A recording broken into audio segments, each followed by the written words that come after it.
Hi everyone, welcome back to my channel. आज हम लोग बात करने वाले हैं ट्रेडिंग में कि क्या सबसे ज़्यादा ज़रूरी होता है ट्रेडिंग में, टेक्निकल एनालिसिस या आपका साइकोलॉजिकली फिट रहना, मेंटली फिट रहना या रिस्क मैनेजमेंट, ये सारी चीज़ें। तो सबसे पहले ट्रेडिंग समझिए कि ट्रेडिंग दो चीज़ों से मिला करके बनी हुई है।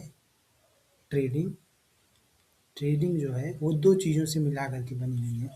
पहला आपका technical analysis technical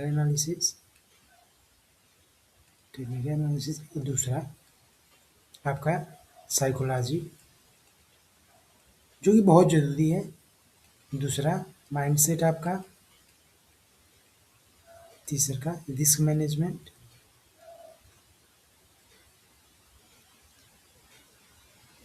plus money management. Money management. तो इस वीडियो में आज हम लोग यही समझेंगे कि ज़्यादा ज़रूरी क्या है और अ, कैसे हम लोग इन सारी चीज़ों को एक साथ जोड़ करके हम लोग अपनी ट्रेडिंग में एक प्रॉफिटेबल ट्रेडर बन सकते हैं। तो इन सारी चीज़ों के बारे में हम लोग इस वीडियो में पूरा डिटेल में डिस्कस करेंगे। तो चलिए वीडियो शुरू करते हैं। सबसे पहले टेक्निकल एनालिसिस क्यों ज़रूरी है? टेक्निकल एनालिसिस क्यों ज़रूरी है? टेक्निकल एनालिसिस जैसे टेक्निकल एनालिसिस टेक्निकल एनालिसिस में हम लोग क्या करते हैं कि मार्केट में चार्ट्स रीड करना, जो कि एक बहुत ही ज़रूरी चीज़ है। किस तरीके से आप चार्ट्स रीड करते हैं? जैसे कैंडल्स रीडिंग हो गई कैंडल्स रीडिंग हो गई, एसएमसी हो गया, स्मार्ट मनी कॉन्सेप्ट हो गया, कोई इंडिकेटर पे ट्रेड कर रहा है, इंडिकेटर हो गया, कोई न्यूज़ ट्रेडिंग कर रहा है, न्यूज़ ट्रेडिंग। तो ये सारी चीज़ें हो गई आपका टेक्निकल एनालिसिस। कैंडल्स कैंडल्स आपको जितना बढ़िया से कैंडल्स समझ में आ रही हैं, बहुत लोग कैंडल्स जैसे मारुबुजू कैंडल हो गया, बुलिश एंगल्फिंग हो गया, बेरिश एंगल्फिंग हो गया, डोजी हो गया, मॉर्निंग स्टार हो गया, इवनिंग स्टार हो गया, इन सारी कैंडल्स को पढ़ के समझ के बहुत लोग ट्रेड करते हैं।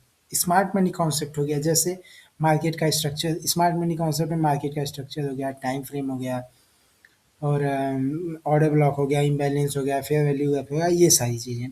इंडिकेटर्स, बहुत सारे लोग आते हैं मार्केट में इंडिकेटर पे ट्रेड करते हैं, जैसे मूविंग एवरेज, ऐसे एमएसीडी, इस तरह के जितने भी इंडिकेटर्स हैं। बेसिकली मैं तो इंडिकेटर्स पे ट्रेड नहीं करता हूँ, तो उसके बारे में मुझे ज़्यादा जानकारी नहीं है। खैर, न्यूज़ ट्रेडिंग, बहुत लोग आते हैं मार्केट में न्यूज़ ट्रेडिंग करते हैं, समझ रहे हैं? तो ये सारी टेक्निकल चीज़ें होती हैं जिसके बिहाफ पे हम लोग आते हैं मार्केट में ट्रेड करते हैं। ठीक। अब ज़रूरी है कि टेक्निकल एनालिसिस में एक और चीज़ आती है कि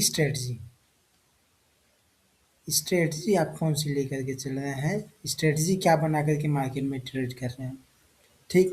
मार्केट में कौन सी स्ट्रेटजी आप यूज़ करके ट्रेडिंग कर रहे हैं। अब बहुत सारे लोग आते हैं कि एक कोई सेटअप पे काम किए, उसमें लॉस हुआ तो वो छोड़ कर के दूसरे सेटअप पे चले गए, उसमें लॉस हुआ तीसरे सेटअप पे चले गए। तो वो ऐसे अपने पूरे ट्रेडिंग करियर में सिर्फ सेटअप ही ढूंढते रहते हैं, स्ट्रेटजी ही अलग अलग बनाते रहते हैं। किसी एक सेटअप पे हम लोग अगर काम करते हैं तो हमारे जो चांसेस होते हैं प्रॉफिटेबल होने के, वो बढ़ जाते हैं।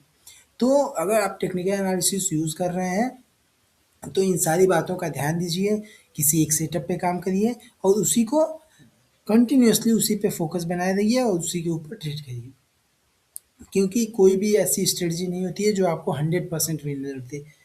सब में कुछ ना कुछ दिक्कत होती है, तो उसके लिए हमको दूसरे सेक्शन में चलेंगे कि ये तो हो गया हमारा टेक्निकल एनालिसिस। दूसरे सेक्शन में आता है साइकोलॉजी, माइंडसेट, रिस्क मैनेजमेंट और मनी मैनेजमेंट।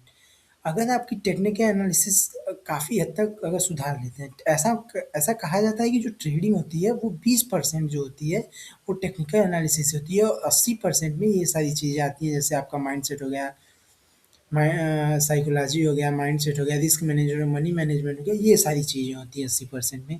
तो जो इन सारी चीज़ों पे जो काबू पा लेता है या इन सारी चीज़ों को जो सुधार लेता है, वो ट्रेडिंग में एक प्रॉफिटेबल ट्रेडर बन सकता है। साइकोलॉजी साइकोलॉजी मतलब कि मार्केट को लेके आपकी साइकोलॉजी क्या है, आप किस तरीके से मार्केट को सोच रहे हैं, किस तरीके से आप मार्केट में आ रहे हैं, कहीं कहीं न कहीं आप गैम्बलिंग करने तो नहीं आ रहे हैं, क्या आप ट्रेडिंग को एज़ अ बिज़नेस ले रहे हैं कि नहीं ले रहे हैं, ये सारी चीज़ें साइकोलॉजी के अंदर आती हैं। आपका माइंडसेट जो होना चाहिए वो पॉज़िटिव होना चाहिए, कभी भी नेगेटिव माइंडसेट के साथ मार्केट में नहीं आना चाहिए या कभी भी बायस होकर के मार्केट में नहीं उतरना चाहिए कि मैं बुलिश ट्रेडर हूँ तो सिर्फ़ मैं बुलिश ही ट्रेड करूँगा या बेरिश ट्रेडर हूँ तो सिर्फ़ बेरिश ही ट्रेड लूँगा। तो ये सारी चीज़ों को थोड़ा इग्नोर करिए। और तीसरी और सबसे ज़रूरी चीज़ कि रिस्क मैनेजमेंट और मनी मैनेजमेंट। अगर टेक्निकल एनालिसिस आप अगर यूज़ कर रहे हैं तो आपको सबसे ज़्यादा ज़रूरी है रिस्क मैनेजमेंट और मनी मैनेजमेंट की। आप अपने पैसे को किस तरह से मैनेज कर रहे हैं, आप अपने रिस्क को कैसे मैनेज कर रहे हैं। ठीक है, स्ट्रेटजी 100% विन रेट नहीं होता है किसी भी स्ट्रेटजी का, इसीलिए किसी भी स्ट्रेटजी के साथ आपका सबसे ज़्यादा ज़रूरी है रिस्क मैनेजमेंट और मनी मैनेजमेंट। अगर आपके पास ये नहीं है, अगर आपके पास ये चीज़ नहीं है तो आप ट्रेडिंग में कभी भी प्रॉफिटेबल नहीं हो पाएँगे। ट्रेडिंग में आप कभी भी प्रॉफिटेबल नहीं हो पाएँगे क्योंकि इसके बिना आप कितना भी टेक्निकल एनालिसिस सीख लीजिए, चार्ट्स पढ़ना सीख लीजिए, कैंडल्स पढ़ना सीख लीजिए, स्मार्ट मनी कॉन्सेप्ट सीख लीजिए, इंडिकेटर अच्छा से अच्छा ला कर के ट्रेड कर लीजिए कि कहीं भी कुछ भी कर लीजिए आप टेक्निकल एनालिसिस में, अगर आपके पास ये रिस्क मैनेजमेंट, मनी मैनेजमेंट जैसी चीज़ नहीं है तो आप कभी भी आप प्रॉफिटेबल ट्रेडर नहीं बन पाएँगे। हमेशा आप ऑलवेज़ लूज़ करेंगे अपना पैसा। तो स्ट्रेटजी कोई भी हो, हमेशा अगर आप एक प्रॉफिटेबल ट्रेडर बनना चाह रहे हैं, प्रॉफिटेबल ट्रेडर अगर आप बनना चाह रहे हैं, तो सबसे पहली चीज़ कि किसी एक स्ट्रेटजी पे फ़ोकस करिए, किसी एक स्ट्रेटजी पे फ़ोकस करिए। रिस्क मैनेजमेंट और मनी मैनेज का हमेशा से ध्यान रखिए, तभी आप एक प्रॉफिटेबल ट्रेडर बन सकेंगे। तो इन दोनों टेक्निकल एनालिसिस और ये साइकोलॉजी, माइंडसेट और रिस्क मैनेजमेंट, इन दोनों चीज़ों में बहुत ज़मीन आसमान का अंतर है। अगर आप सोचते हैं कि आप अगर टेक्निकल एनालिसिस सीख लिए हैं तो आपको ट्रेडिंग आ गई है, तो ये एकदम गलत है। कभी न कभी 1 साल, 1.5 साल, 2 साल बाद जाकर के आपको चीज़ें समझ में आएँगी कि हाँ, टेक्निकल एनालिसिस उतना ज़रूरी नहीं है जितना ये सारी चीज़ें ज़रूरी हैं। तो हमेशा आप फ़ोकस करिए साइकोलॉजी के ऊपर, माइंडसेट के ऊपर, रिस्क मैनेजमेंट और मनी मैनेजमेंट के ऊपर। तो सिर्फ़ इस वीडियो में इतना ही। Thank you.